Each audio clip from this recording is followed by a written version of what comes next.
Pedro Silva will make a presentation about Air Center, Earth Observation Lab, and the case of supporting fisheries. Pedro has a degree in aerospace engineering by the prestigious Instituto Superior Técnico.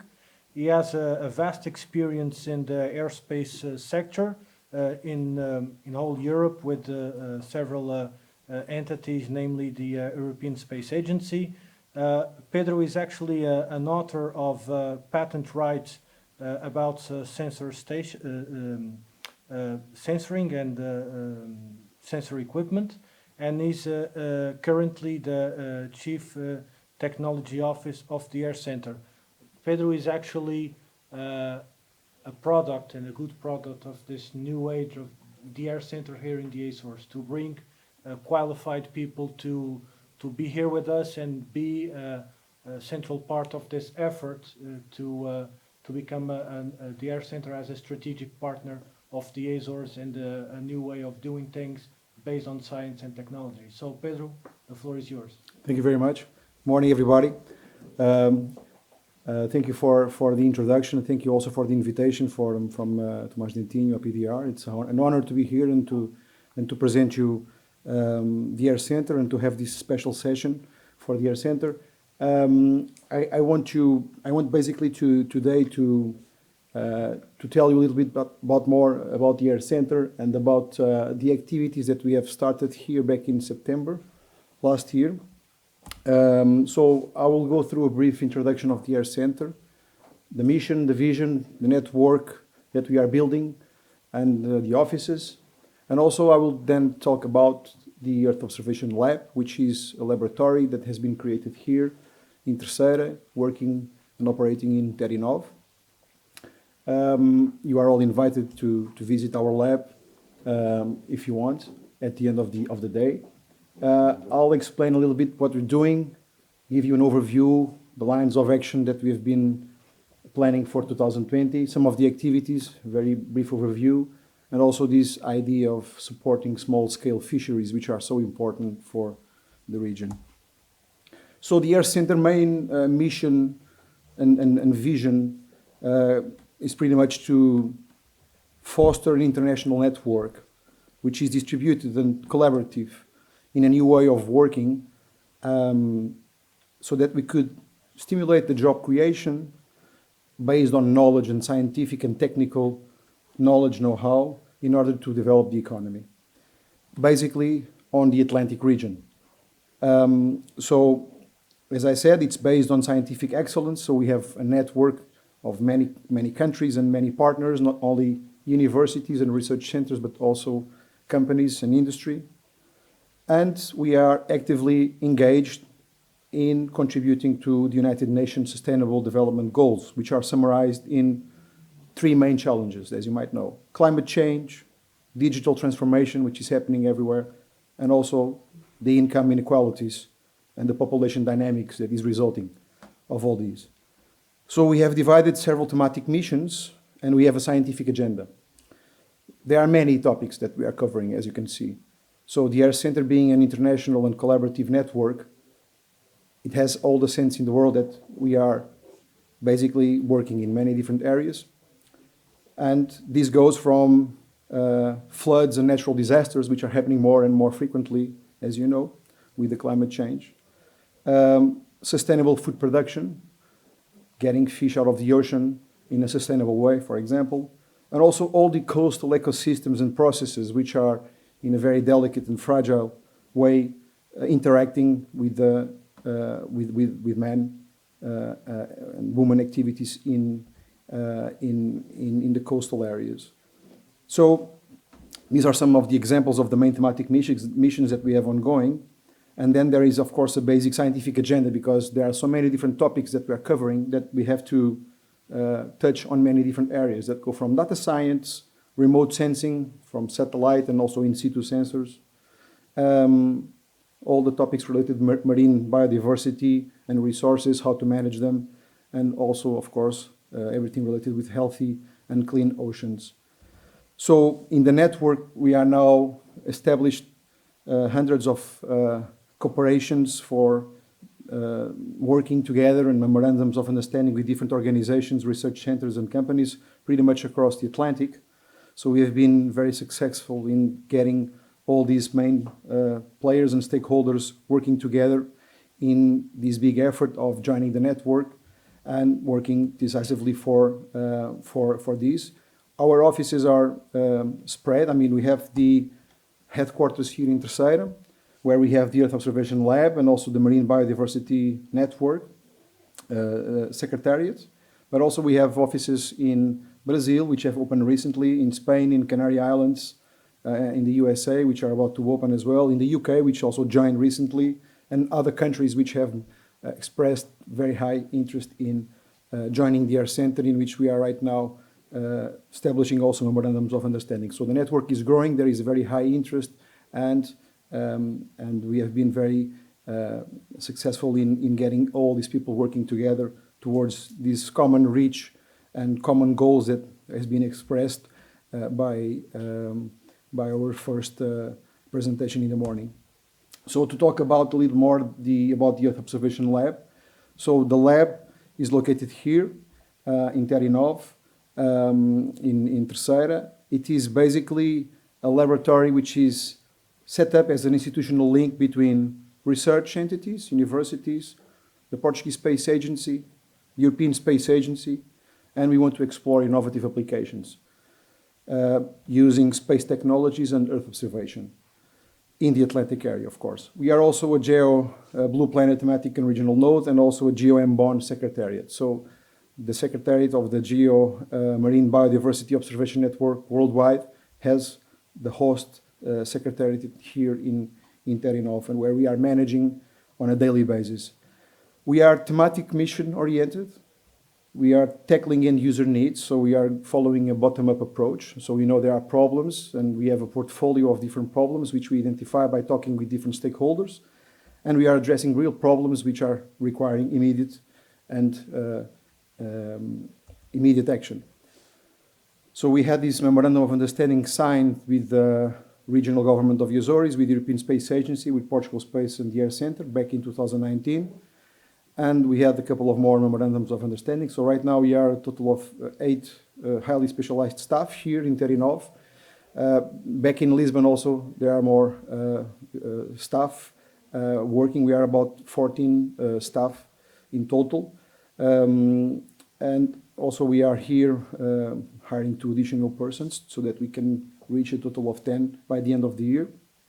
They are in various degrees of specialization, from aerospace, environment, biotechnology, programming, marine biology, and Earth observation.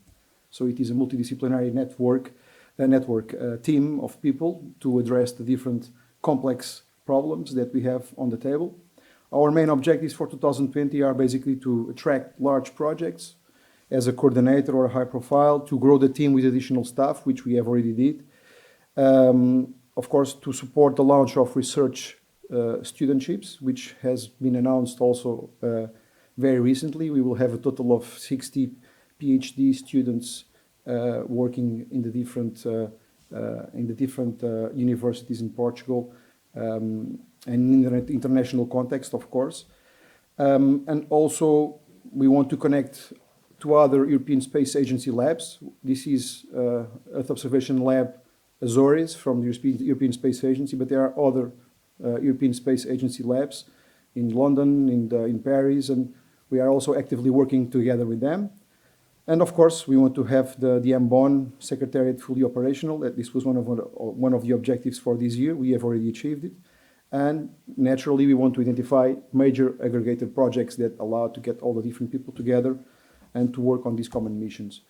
Some of the examples of activities that we have been successfully awarded or that we have been successfully doing proposals go from sustainable fisheries and aquaculture. We had several projects and proposals that have been submitted for evaluation in this area. Topics such as reduce the impact of floods, more specifically the example of landslides. It's a problem here in the region that we are following carefully and in which the satellites can have a major role in monitoring. Sustainable food production. We have also a prototype which is now under development in the area of agriculture, and production of milk, which is very much related to, of course, climate. I will talk about that a little bit later on. And of course, sustainable development of the coastal ecosystems. We are involved in several projects related with pollution, such as plastics, which is also a major area of concern in which the Air Center is actively involved in supporting.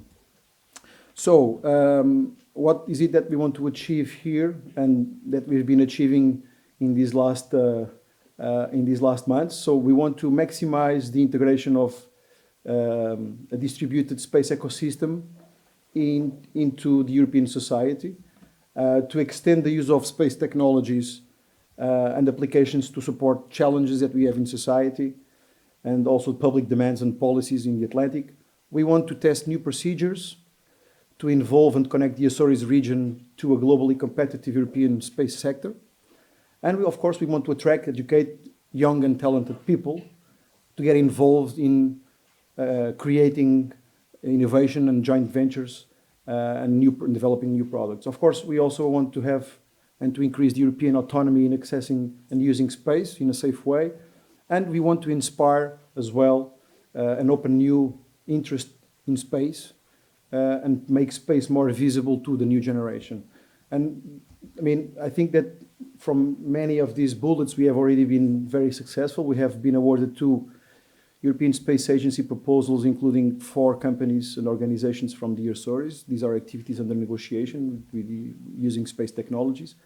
We have reached from 0 to 8 persons, and we want to reach 10 by the end of the year.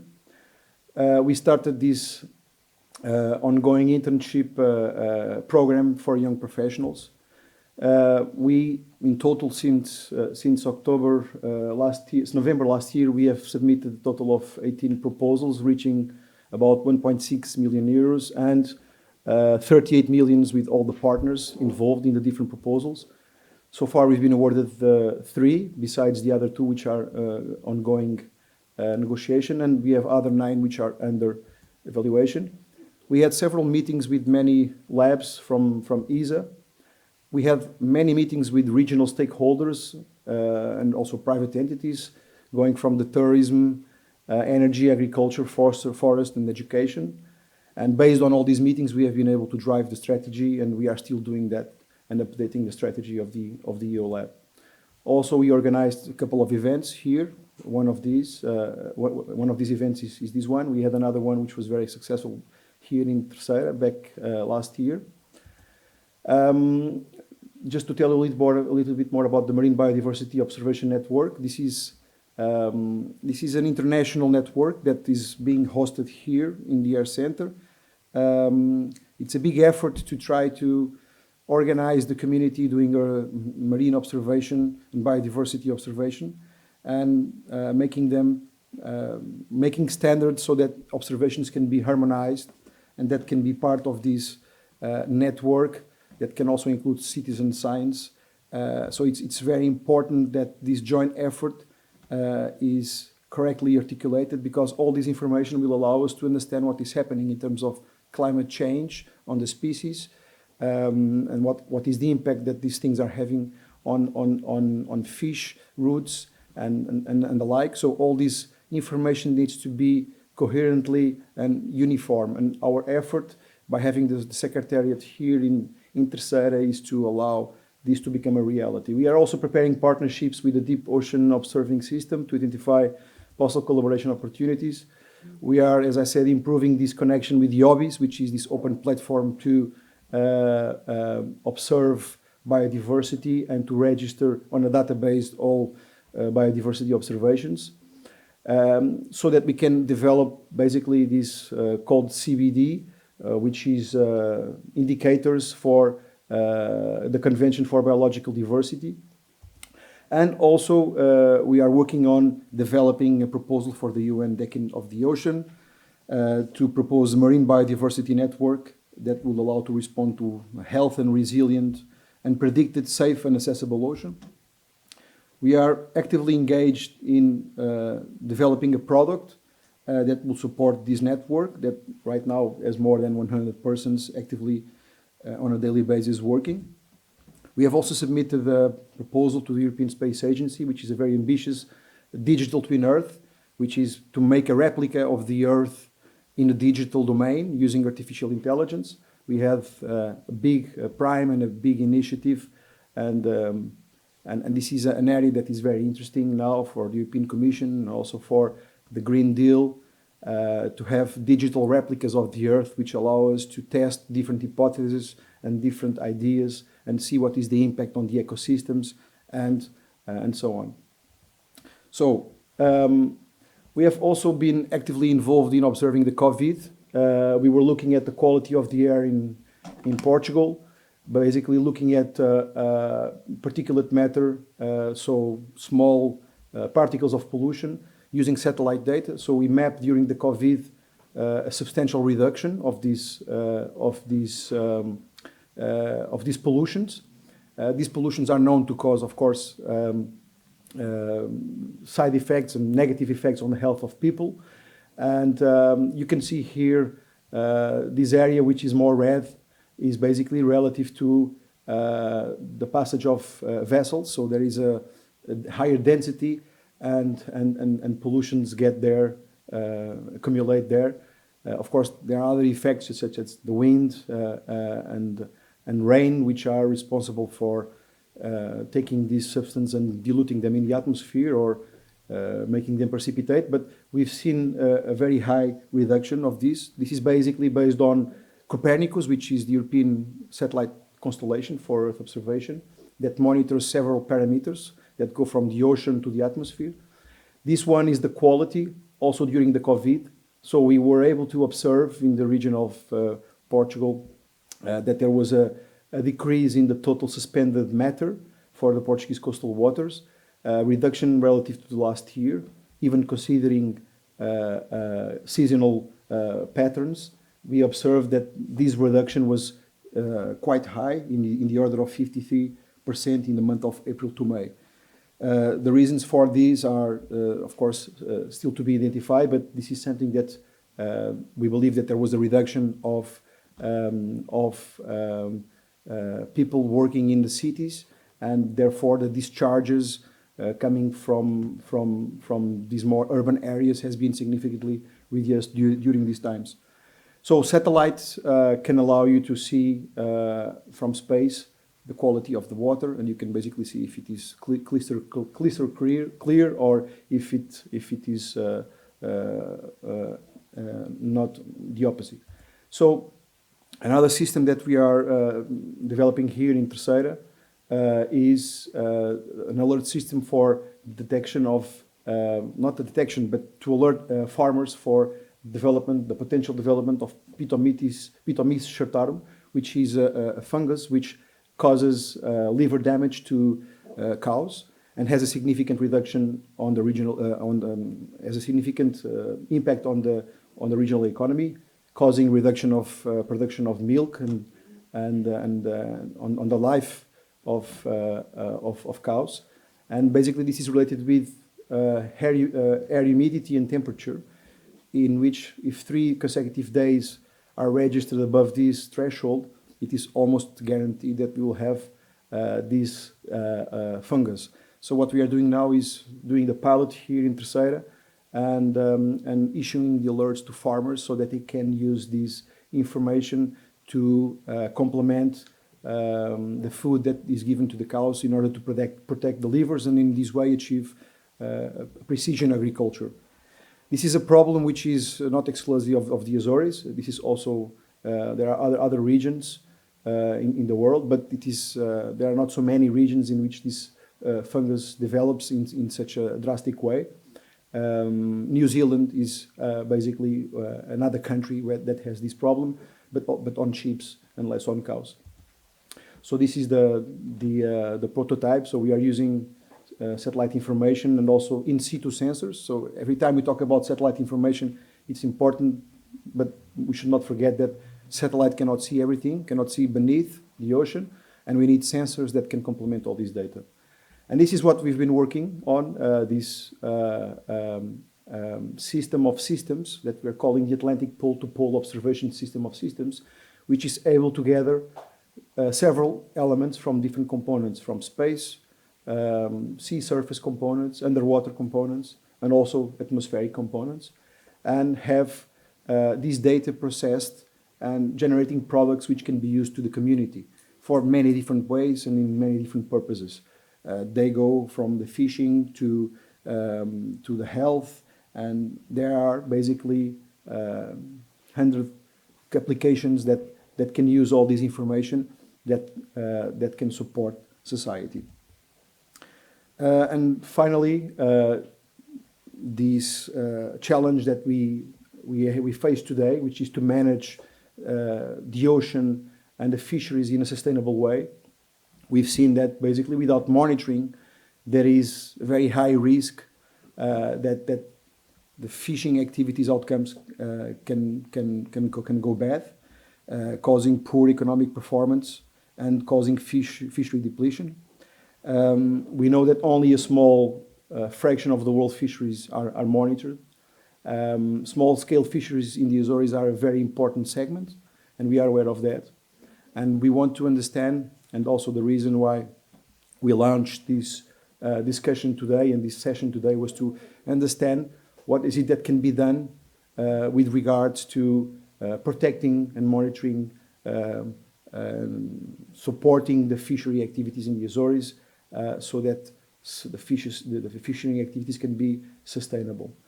This, as I said, has many disciplines and touches many topics, not only Earth observation, space, technology, but also biodiversity, economics.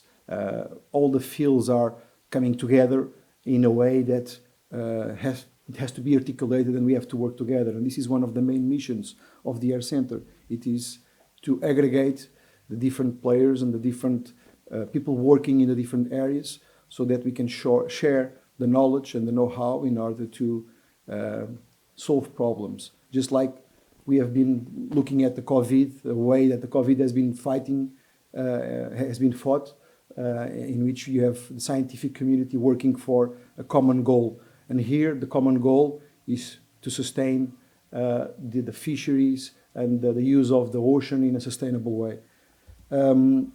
So Earth observation is there. There has been a huge investment by the European Commission and European Space Agency in developing a constellation of satellites.